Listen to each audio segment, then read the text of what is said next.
जय यीशु। दैनिक आहार के इस भाग में आपका स्वागत है।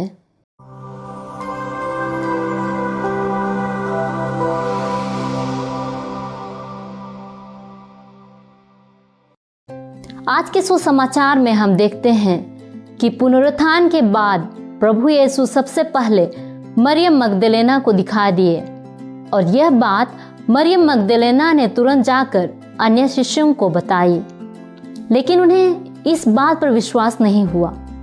उसके बाद यीशु ने एमाउस यात्रा पर निकले 2 शिष्यों को भी दिखा दिया। उन 2 शिष्यों ने भी लौटकर पुनर्जीवित यीशु के बारे में अन्य शिष्यों को बताया, लेकिन फिर भी उन्हें विश्वास नहीं हुआ। इसके बाद स्वयं पुनर्जीवित यीशु को उन सबके सामने प्रकट होना पड़ा। जब शिष्यों ने स्वयं अपनी आंखों से देखा, तब कहीं उन्होंने पुनर्जीवित यीशु पर विश्वास किया। यीशु ने उनके अविश्वास और उनकी हठधर्मी की निंदा की, क्योंकि उन्होंने उन लोगों पर विश्वास नहीं किया था जिन्होंने यीशु को पुनर्जीवित देखा था। यूहन्ना 20:29 में यीशु थॉमस से कहते भी हैं, धन्य हैं वे जो बिना देखे ही विश्वास करते हैं। हमने अंग्रेजी में यह कहावत जरूर सुनी होगी, सेइंग इज बिलीविंग। अक्सर जिसे हम देखते हैं उसी पर विश्वास करते हैं। शिष्य लोग वही तो कर रहे थे। जिन शिष्यों ने यीशु को पुनरुत्थान के बाद अपनी आंखों से देखा था, उन्होंने उन पर विश्वास किया, लेकिन पुनर्जीवित यीशु की सच्चाई को जब अन्य शिष्यों को बताई गई, जिन्होंने अभी तक उन्हें नहीं देखा था, वे उन पर विश्वास नहीं कर पाए।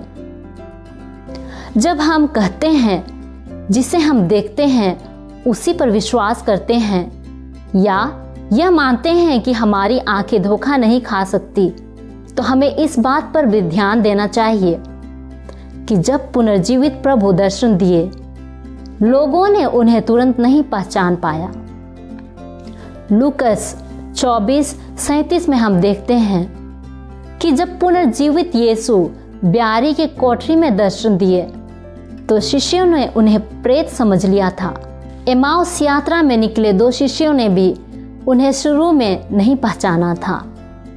यूहन्ना 20:15 में हम देखते हैं कि मरियम मगदलेना ने भी शुरू में उन्हें माली समझा था।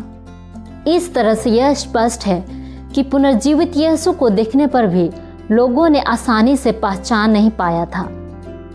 यह भी स्पष्ट है कि यीशु के पुनरुत्थान पर विश्वास कर पाना उतना आसान नहीं था, और आसान होता भी कैसे, क्योंकि ऐसी घटना पहले ना कभी हुई और ना होगी। इसका अर्थ यह है कि जिस दृष्टि पर हम विश्वास करते हैं, वह पुनर्जीवित यीशु में विश्वास दिलाने के लिए पर्याप्त नहीं है। ईश्वर की उपस्थिति को समझ पाना हमारे मानवीय आंखों की बस की बात नहीं है। ईश्वर को आंखों और मन से समझ नहीं सकते। पुनर्जीवित यीशु को देखने के लिए हृदय और आत्मा की आंखों की जरूरत है। पुनर्जीवित प्रभु सदा हमारे जीवन में प्रस्तुत है और अपनी शांति और प्रेम से हमें आशीषित करते रहते हैं, लेकिन हम कई बार उसे देख नहीं पाते, उन्हें पहचान नहीं पाते। प्रभु की उपस्थिति और उनकी आशीष को देखने के लिए आइए हम अपने हृदय और आत्मा की आंखों को खोलें। आमीन।